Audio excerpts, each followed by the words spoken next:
What's up, YouTube friends? Now what's better than a warm plate of cookies on a cold winter day? How about 2 plates of warm cookies on a cold winter day?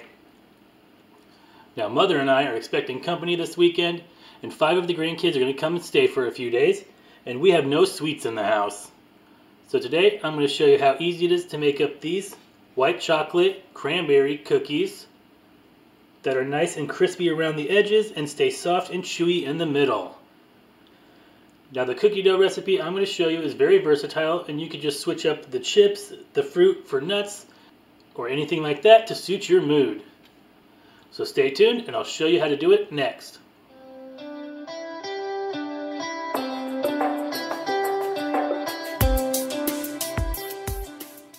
Alright guys, so this is my go-to cookie dough recipe, and I actually don't even remember where I got it from.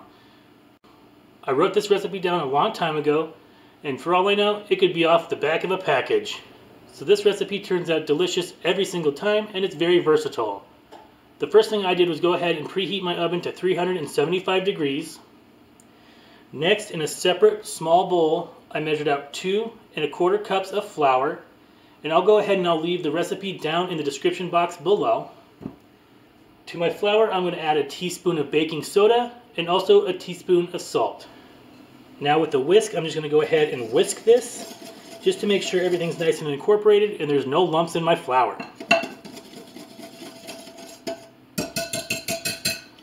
Now just set it off to the side. In the meantime, I went ahead and put 2 sticks of softened butter in Gilbert. To this, I'm going to add 3/4 cup of white sugar.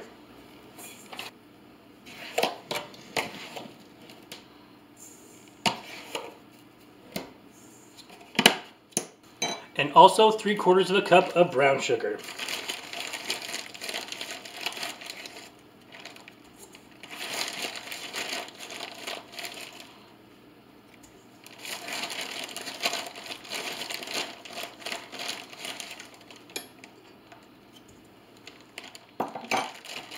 And finally, 1 teaspoon of vanilla extract. Now this is one way you can switch up your cookies. You could use almond extract or orange extract or anything like that.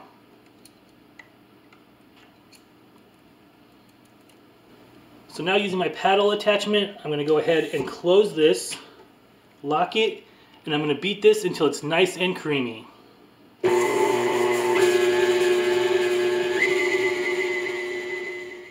Alright guys, so as you can see here, my butter and sugar is nice and creamy. Now if this was to look separated or even chunky with chunks of butter, that means that your butter was not soft enough. So now I'm just going to scrape down my sides. And next I'm going to incorporate 2 large eggs, one at a time, making sure I mix it in well after each egg.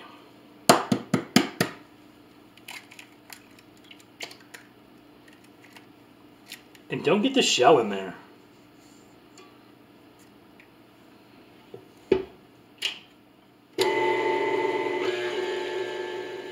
That's 1 egg. Now the other.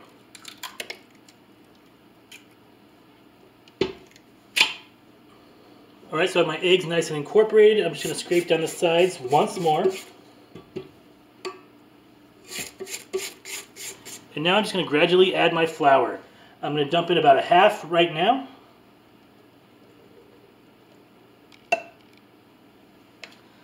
I'm going to mix this in and then dump in the other half.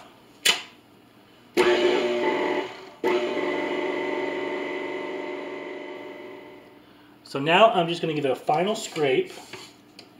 Make sure all that flour is incorporated. And now it's time to put in the goodies. The original recipe calls for 2 cups of chips and 1 cup of nuts or dried fruit. So this is where you could do whatever you want. Today I'm going to be using white chocolate chips and dried cranberries. Another option that I think would be delicious would be semi-sweet chocolate chips, and instead of putting in the vanilla, like I said, doing the orange extract instead. You could also do almond or cherry. So now I'm just going to dump in my chocolate chips. It says 2 cups. I'm just going to put the whole bag.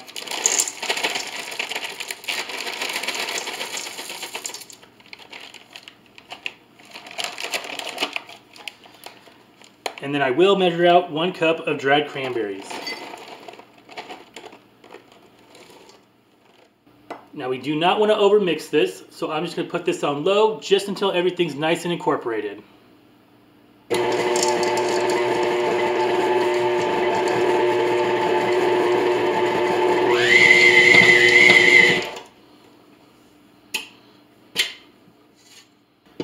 Now using my handy dandy cookie scoop, I'm just going to go ahead and I'm going to put 12 cookies per cookie sheet.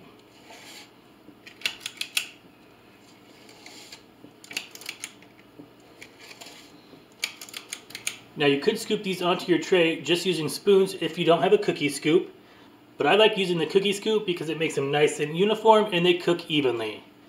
So now I'm just going to stick these in my preheated 375-degree oven for 9 to 11 minutes, just until it starts to brown around the edges. So after my cookies were done baking, I went ahead and let them cool on the pan for 2 minutes before I removed them. And I just like to put it down a piece of newspaper and some wax paper for them to cool on. So now we just need to let these cool down a little bit, and I'll bring you back for a taste test. Alright guys, so my cookies have cooled off, so let's give it a taste.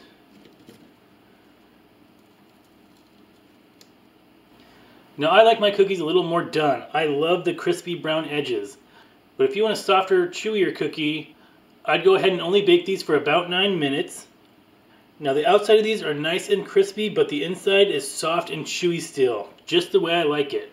Now this recipe made about 5 dozen cookies, which seems like a lot if it was just me and Mother, but I'm sure all of these will disappear when all the kids get here. I hope you give this video a try. If you like this video and want to see more of my videos, go down below and hit the big red subscribe button, and give this video a big thumbs up. If you have a question about this video, or would like to leave a suggestion for a future upcoming video, leave me a comment. Head on over to Facebook and Twitter for Scrappy's Patch if you'd like to friend me there. Feel free to share this video across your social medias. And as always, thanks for watching, happy baking, and I'll see you next time.